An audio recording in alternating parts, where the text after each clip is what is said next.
Buenos días, bienvenidos a todos. Mi tema para este día es la anetodermia. Mi nombre es Noelia Soledad Ruz, residente de tercer año del Hospital Simplemente Vita, y voy a presentar este Ateneo.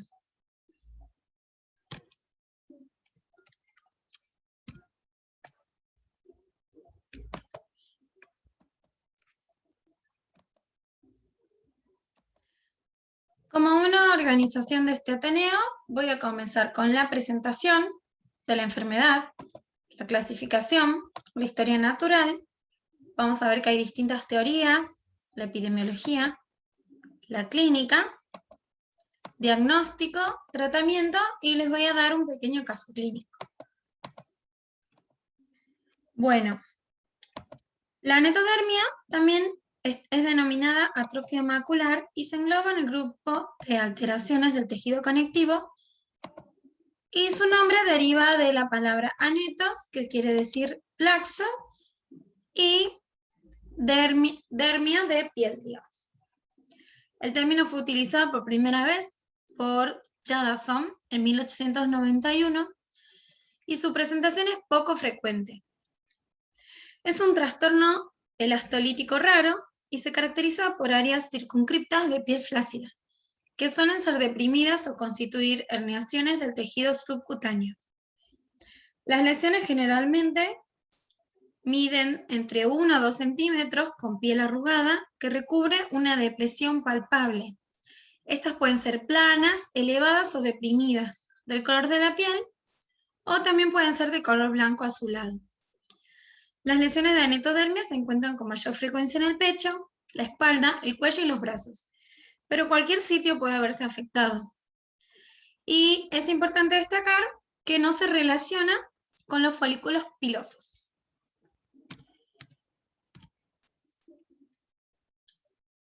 Bueno, como clasificación, tenemos que al encontrar este hallazgo sin enfermedad cutánea previa, vamos a conocerla como anetodermia primaria. Y esta se suele asociar a enfermedades autoinmunes. Dentro de estas, por ejemplo, el lupus, síndrome antifosfolipídico, son las más frecuentes.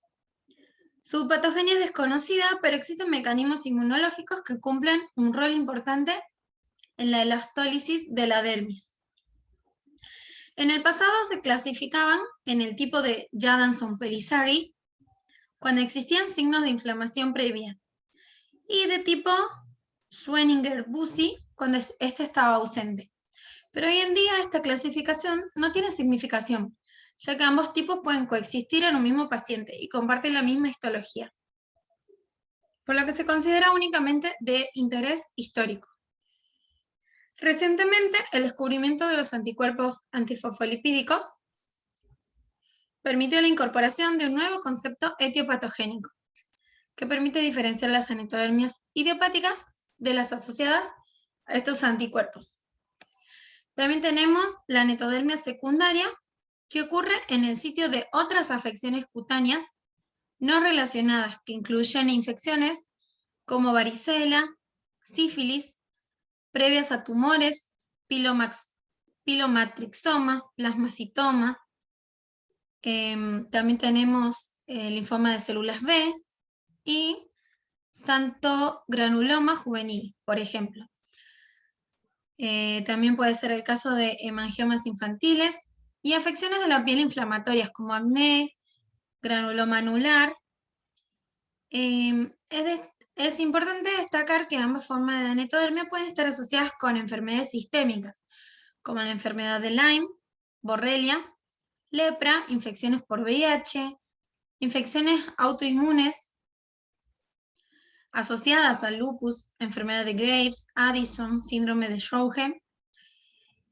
También tenemos una clasificación de una anetodermia que se da por la inducción por fármacos específicos, como la penicilamina, por ejemplo. Y también hay casos raros de anetodermias hereditarias o familiares o anetodermias del prematuro. También se describen en la literatura muchas enfermedades asociadas a la anetodermia, como anomalías oculares, óseas y alteraciones cardiovasculares, entre otras. Bueno, como historia natural de la anetodermia, vamos a decir que esta es una rara alteración elastolítica de etiopatogenia incierta y discutida.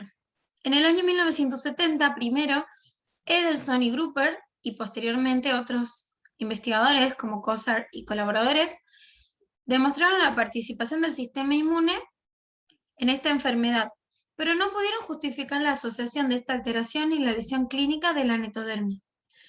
Demostraron depósitos de IgM y de C3 con patrón granular a lo largo de la unión dermoepidémica de la piel afectada, así como depósitos fibrilares también en la dermis y depósitos de C3 en las fibras elásticas autofluorescentes, observados por inmunofluorescencia.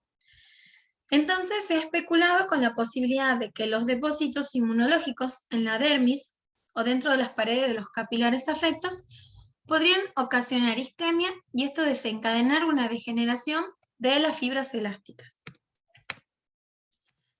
Otra teoría está relacionada a la matriz extracelular. Hay estudios que proponen una alteración en el balance de las metaloproteinasas en la piel, que podrían participar en la degradación de las fibras elásticas.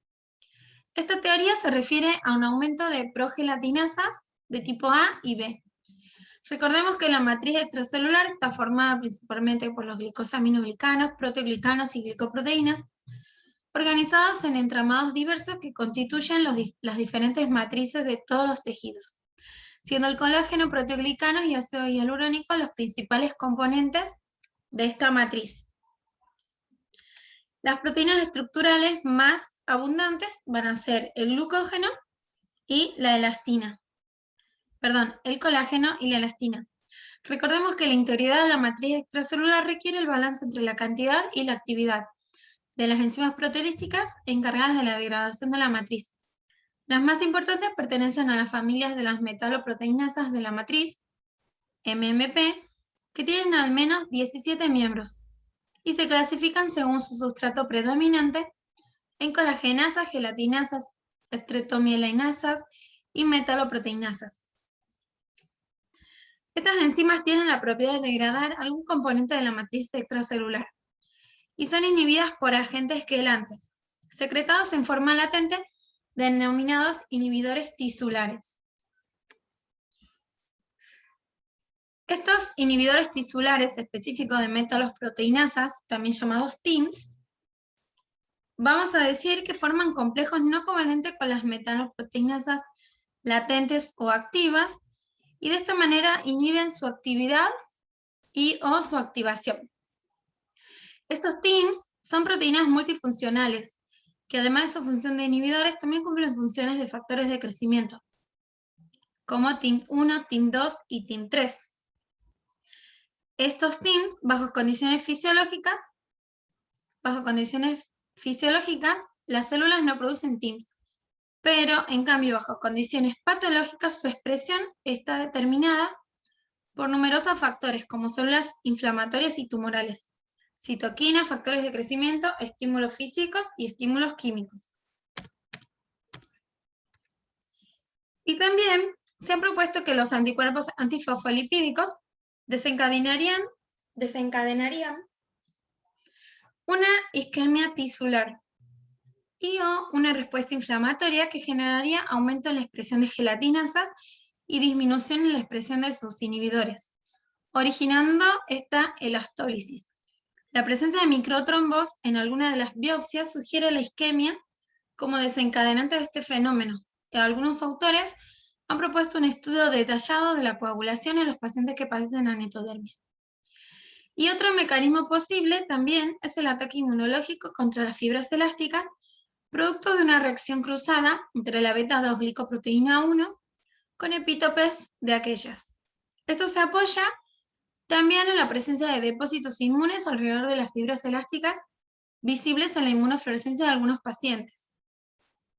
Un estudio reciente publicado por Gambicher y colaboradores propone una nueva teoría en la fisiopatogenia de la anetodermia que involucra la alteración en el ensamblaje de las fibras elásticas, en el cual estarían implicadas las fibulinas, fundamentalmente 4 y 5, que son moléculas claves en este proceso. Encontraron que en la piel anectodérmica, comparada con controles de piel sana, presentaban deficiencias de fibulina 4 y consecuentemente disminución de la tropoelastina, que es la proteína precursora de la elastina, alterando de esta manera el ensamblaje del tejido elástico. En la histología de las lesiones recientes se puede visualizar infiltrado mononuclear, moderado perivascular, superficial y profundo. En ocasiones se identifican neutrófilos, eosinófilos y fenómenos también de cariólisis, como en una vasculitis leucitoclástica. Otras investigaciones, aunque con resultados contradictorios, relacionan también la anectodermia con la infección por Borrelia o enfermedad de Lyme. La enfermedad de Lyme es causada por la bacteria llamada Borrelia burgdorferi, donde las garrapatas de patas negras, también llamadas garrapatas del venado, pueden portar estas bacterias. Es una enfermedad multisistémica con manifestaciones dermatológicas, reumatológicas, neurológicas y cardíacas, y su característica principal es una lesión cutánea denominada eritema migratorio. Por este motivo se plantea el estudio de la borreólisis mediante serología y PCR de la lesión cutánea de anectodermia. Vamos a hablar un poquito de la epidemiología. La prevalencia es desconocida. La mayor parte de los casos clínicos publicados se presentaron en pacientes jóvenes de entre 20 y 40 años, con un predominio en el sexo femenino. No se observó predisposición racial y parece ser más comúnmente reportada en Europa Central. Los casos familiares publicados son escasos, con la aparición de la forma progresiva de máculas o pápulas atróficas redondeadas u ovaladas, blanco-azuladas, bien delimitadas, que miden desde milímetros a 1 o más centímetros. La clínica. Su localización más frecuente es en el tronco y extremidades superiores. La piel es arrugada y fina como papel de fumar, de manera que al presionarla, el tejido subyacente puede protuir, como si de una hernia se tratase. Su evolución suele ser en forma de episodios recurrentes, donde hay áreas de anectodermia que persisten de forma estable o irreversible. Ha habido casos raros de anectodermia que afectan a miembros de la misma familia, incluidos gemelos monocigotos idénticos. Vea que se pueden apreciar las lesiones, que son como si fuesen úlceras o pápulas atróficas, de piel que no tiene color. Bien, el diagnóstico va a ser histológico, sumado a factores clínicos y al laboratorio. En el diagnóstico histológico vamos a utilizar diferentes técnicas de coloración. Por ejemplo, en el caso de esta fotografía se utilizó la coloración de hematoxilina eosina para poner en evidencia las características estructurales del tejido. Al ser la hematoxilina básica, va a teñir sustancias de carga negativa de color azul. Y la eosina, que es ácida, tiñe sustancias de carga positiva de color rosada. Aquí podemos ver el engrosamiento de las fibras de colágeno y que no hay presencia de células inflamatorias. También se utiliza la coloración orceína ácida, cuyo uso principal es para teñir las fibras elásticas de color pardo oscuro. Y también la tinción tricrómica de Mason, cuyo principal uso es teñir las fibras de colágeno de color verde. También se tiñen los núcleos y los músculos, núcleos, músculos y nervios de color rojo oscuro, y el citoplasma de color amarillo. En esta imagen podemos ver que hay disminución y fragmentación de las fibras elásticas. O sea, este tejido debería tener muchas más fibras elásticas. En esta última microfotografía vemos con una tinción de orceína, vemos en la microfotografía A una marcada disminución de las fibras elásticas. Y en la microfotografía B, a mayor aumento, se ve elastólisis y elastorrexis.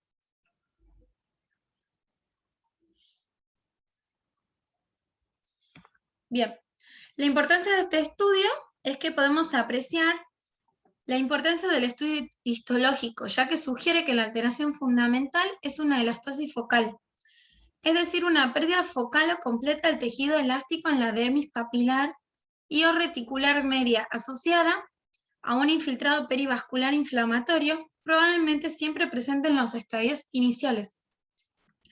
En fases más tardías, como lo son estas microfotografías, se observa una disminución del infiltrado inflamatorio, apreciándose escasez de las fibras elásticas, siendo estas finas, irregulares y fragmentadas, como vemos en las imágenes.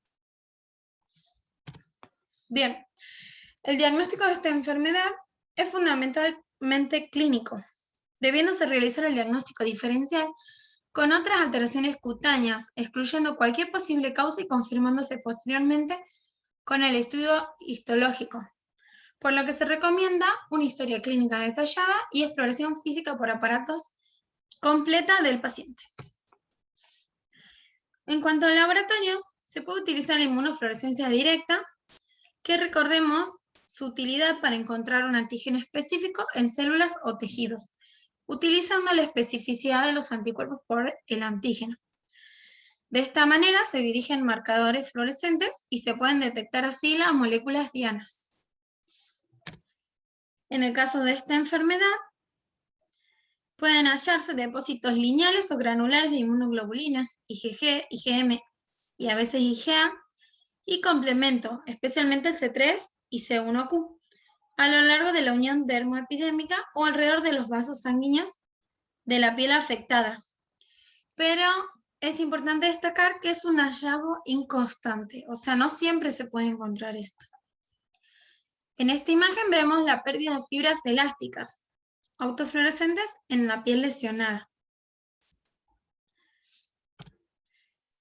Bien, y como la netodermia primaria, al ser una entidad poco frecuente, carece de un estudio de laboratorio estandarizado.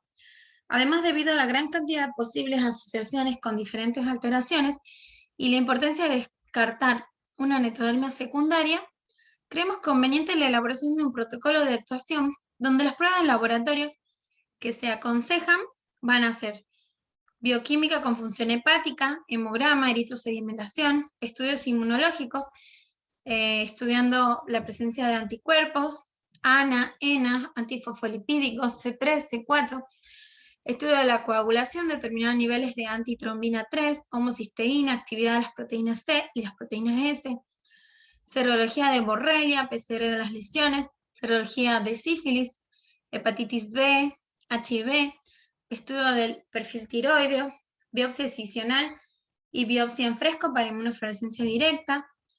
Y también es importante la diferenciación de anomalías óseas, alteraciones cardíacas y el fondo de ojo, que esto es, bueno, es clínico. Y también, ante la posibilidad de riesgo de alteraciones protrombóticas, se ha propuesto el análisis genómico del factor 5, Q50-6R/G, y la mutación de la protrombina 20-210G/A. Esta mutación genética provoca aumento en los niveles plasmáticos de protrombinas, que es el factor 2, que es lo que predispone a la trombosis venosa. Como tratamiento, en la actualidad no existe un tratamiento eficaz para esta enfermedad, pero los siguientes fármacos se han utilizado, aunque sin resultados concluyentes. Se ha utilizado crioterapia con nitrógeno líquido, corticoides, dapsona, antifirinolíticos, penicilina G, vitamina E, aspirina, nicotina, fenitoína, hidroxicloroquina, colchicina, pero sin embargo, en algunos casos utilizan la extirpación quirúrgica, pero los resultados son poco satisfactorios una vez que la atrofia se ha desarrollado. Y se nota que las lesiones vuelven a aparecer con el tiempo. Bueno, como caso clínico, nosotros en nuestro laboratorio, ya casi terminamos, tenemos un paciente de 22 años que asiste al laboratorio de nuestro hospital el día 7 de noviembre del 2018 por un control de rutina y presenta el siguiente laboratorio. Leucocitos, 11.890, eritrocitos, 4.760.000, hemoglobina, 14,7, hematocrit 41, plaquetas normales, pero vemos en la fórmula leucocitaria que tiene 25% de neutrófilos, 19% prácticamente de linfocitos, y vemos que los eosinófilos presentan un 50% de eosinófilos. La química clínica no tiene particularidades. Cuando vamos a la fórmula absoluta, vemos que estos eosinófilos son más de 5.000 eosinófilos por milímetro cúbico, lo que da lugar a una eosinofilia severa. Vamos a denominar eosinofilia al conteo absoluto de eosinófilos en sangre, superior a 500 células por milímetro cúbico. Y se divide en 3 grados: leves, es entre 500 y 1500 células por milímetro cúbico; moderada, entre 1500 y 5000 células por milímetro cúbico; y severa, cuando es mayor a 5000 células por milímetro cúbico. Como sabemos, las eosinófilas son el resultado.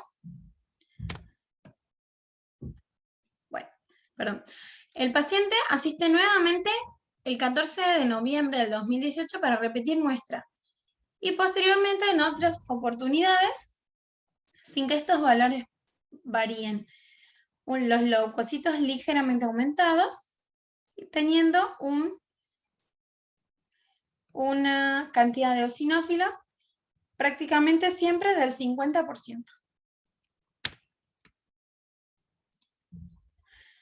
Como sabemos, las eosinófilas son el resultado del incremento de la eosinofilopoiesis en la médula ósea y la posterior acumulación en los tejidos. La acumulación en los órganos blancos está mediada por la interacción con el endotelio y la quimiostaxis. Una vez establecida la presencia de eosinófilos en dichos órganos, su activación resulta en efectos proinflamatorios, con la subsiguiente destrucción tisular. Entre las causas de eosinofilia pueden estar los medicamentos. Tras la evaluación de la eosinofilia se debe tomar una historia detallada de la medicación que utiliza el paciente, con especial atención a los grupos de medicamentos que se sabe que causan elevados conteos absolutos de eosinófilos, incluyendo anticonvulsivantes, antibióticos y suplementos de hierbas. Cualquier medicamento puede causar eosinofilia. Puede presentarse como la única manifestación de un efecto adverso o como reacción a un medicamento, o puede ser asintomática, como en el caso de nuestro paciente. Pueden estar implicados medicamentos de reciente iniciación o que se han utilizado durante años dependiendo del grado de eosinofilia, la presencia de disfunción de órganos diana y la necesidad de la medicación en cuestión. Las complicaciones relacionadas con la eosinofilia pueden ser específicas del órgano, como por ejemplo infiltrados pulmonares por nitrofurantoína, AINES, penicilina, cimetidina, fenitoína, entre otros. La complicación, por ejemplo, puede ser una vasculitis durante el tratamiento con halopurinol. Y la eosinofilia también puede ser parte de una reacción sistémica generalizada a fármacos, tales como una erupción cutánea, síndrome de hipersensibilidad, DRESS, que se presenta con fiebre, alteraciones hematológicas, linfadenopatías dentro de 4 o 12 semanas de iniciado el medicamento, incluyendo neumonitis, carditis y hepatitis. Los síntomas pueden persistir durante semanas después del cese de la medicación. La mortalidad en DRESS puede ser alta, entre el 10 al 20%. Por ejemplo, acá tenemos los medicamentos que causan DRESS: los anticonvulsivantes, antimicrobianos, antirretrovirales, sulfonamidas, AINE y otros. También las eosinofilias pueden estar provocadas por infecciones. Las infecciones parasitarias son una causa común de la elevación del número absoluto de eosinófilos. La causa más frecuente a nivel mundial de eosinofilia es la infección invasiva de los tejidos por helmintos. Se debe evaluar la historia de viajes y la potencial exposición a parásitos en los pacientes. Merece una mención específica la evaluación de Strongyroides stercoralis, un parásito helminto habitual en los climas tropicales y subtropicales, así como en el sureste de Estados Unidos. Los pacientes infectados con estrongiloides pueden permanecer clínicamente silentes durante décadas, y la elevación de la eosinofilia puede ser variable. Otros parásitos como Isospora belli y Cercocistis hominis también son causas menos frecuentes de eosinofilia. Entonces, en los análisis que se realizaban a nuestro paciente, se le realizaron parasitológicos, donde no se observaron parásitos, un perfil de hierro, ferremia, transferrina, ferritina, capacidad de saturación de la transferrina, y dando todos los parámetros, valores normales, la LDH ligeramente aumentada, perfil tiroides sin anormalidades, se analizó la BDRL, que dio no reactiva, se le hizo serología para virus, hepatitis A, hepatitis B, hepatitis C, para HIV, Chagas y toxoplasmosis no reactivos. También se realizaron proteinogramas, proteínas totales, albúmina, las fracciones proteicas alfa 1, alfa 2, beta 1, beta 2 y gamma, dando todos valores normales dentro de los parámetros de referencia. Y también se dosaron las inmunoglobulinas G, M, A y la E para determinar de que no haya una hiper IgE, siendo todos valores, todos correspondiendo a valores normales.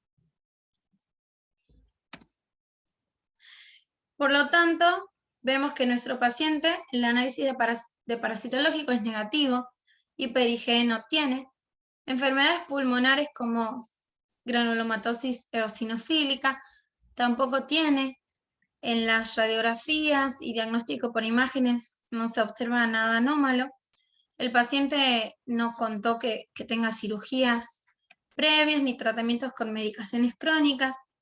Los únicos antecedentes en su familia era su mamá con alergias, un tío fallecido con cáncer de piel, otro tío que tiene quistes en la cara, y otra posible causa de estas eosinofilias serían los desórdenes hematológicos, neoplasias, tumores, adenocarcinomas, linfomas, síndrome linfoproliferativos autoinmunes, que por el momento no lo sabemos. Con lo único que concurre nuestro paciente, concurre con una biopsia realizada en el Hospital Durán en el año 2013, donde le habían realizado una biopsia de un fragmento cutáneo pardo de 0,4 centímetros, porque él denota que tenía pequeñas lesiones en el tórax y en los miembros superiores. De esta biopsia se ve que tiene, o sea que el diagnóstico denota que ambas muestras remitidas presentan hallazgos vinculables a netodermia. Este estudio se realizó para fibras elásticas con la coloración de orceína, y en ambas muestras se observa disminución en la proporción de las fibras elásticas a predominio de la dermis media y profunda. Entonces, en nuestro caso clínico, nosotros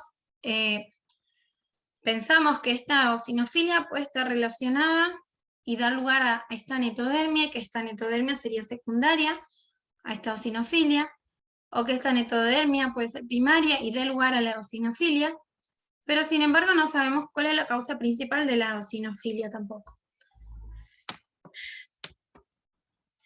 Mientras tanto, en la Sociedad Argentina de Dermatología buscamos anetodermia y no hay información. Y dentro de la bibliografía analizada no encontramos tampoco asociación entre la eosinofilia y casos de anetodermia. Aparentemente no habría ninguna asociación, más que todos los fenómenos inmunológicos que nombramos anteriormente. Este, por ejemplo, es un trabajo acerca de anetodermia primaria del Servicio de Dermatología del Hospital Clínico en Granada. También tenemos archivos de la Sociedad Española de Reumatología, del Colegio Mexicano, donde habla y relaciona la anetodermia primaria como un predictor cutáneo de autoinmunidad, por lo que nuestro paciente debería realizarse los estudios de anticuerpos que denotamos anteriormente, para denotar si tiene alguna enfermedad autoinmune asociada. También tenemos trabajos Por ejemplo, la netodermia primaria asociada al lupus eritematoso sistémico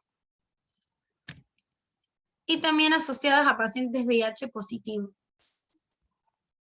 Todas asociadas a otras enfermedades inmunológicas. También este trabajo, por ejemplo, es de anetodermia. Todos mencionan casos clínicos aislados, pero no hay estadísticas, no hay mucha bibliografía al respecto. Como dificultades con nuestro paciente, vamos a decir que el paciente asiste con irregularidad al nosocomio, no es constante, tiene cierto desinterés por arribar a su diagnóstico, cuando se le dice que vaya no asiste, se le asigna a algún médico y no quiere ir con él, quiere ir con otro médico. El diagnóstico, bueno, debería ser de evaluación intensiva y al no ocuparse de ningún profesional exhaustivamente de él anda divagando por distintos médicos sin que nadie llegue a una conclusión sobre su diagnóstico. También la falta de especialistas y de turnos, que llevó, por ejemplo, en nuestro hospital, cuando él asistió las primeras veces, no había un médico hematólogo para hacer el seguimiento. Eso llevó a que él se vaya y realice otros estudios en otros hospitales, pero también repitiendo los mismos estudios que hizo en el nuestro. Y por último, la pandemia, que cuando él ya tenía turnos para hacer punción de médula ósea y los estudios inmunológicos, ya por cuestiones de pandemia no quiso asistir al nosocomio, por lo que nuestro paciente quedó en stand-by y no sabemos a qué se debe su eosinofilia. Lo que sabemos al día de hoy es que sigue con la eosinofilia, del 50%. Y es comprobable, bueno, mediante el frotis, pero bueno, no sabemos nada más. Ahora en nuestro hospital ya hay médico hematólogo, pero como decimos que no tiene mucho interés por su tratamiento, el paciente no asiste. Él dice que prefiere seguir con otro hematólogo que lo revisó alguna vez, pero tampoco concurre al otro hematólogo, así que no tenemos mucha colaboración por parte del paciente. Bueno, esta es la bibliografía consultada. Y bueno, muchas gracias. Este Ateneo fue presentado gracias a la colaboración de todos mis compañeros de la residencia. Espero que les haya gustado, nos llamó la atención. Bueno, primero la eosinofilia y bueno, y luego la netodermia, que es una palabra que seguramente muchos nunca habrán escuchado. Así que bueno, espero que les guste, y si tienen información o si tienen preguntas, pueden enviarnos un mail al email de la residencia bioquímica. Y bueno, hasta pronto.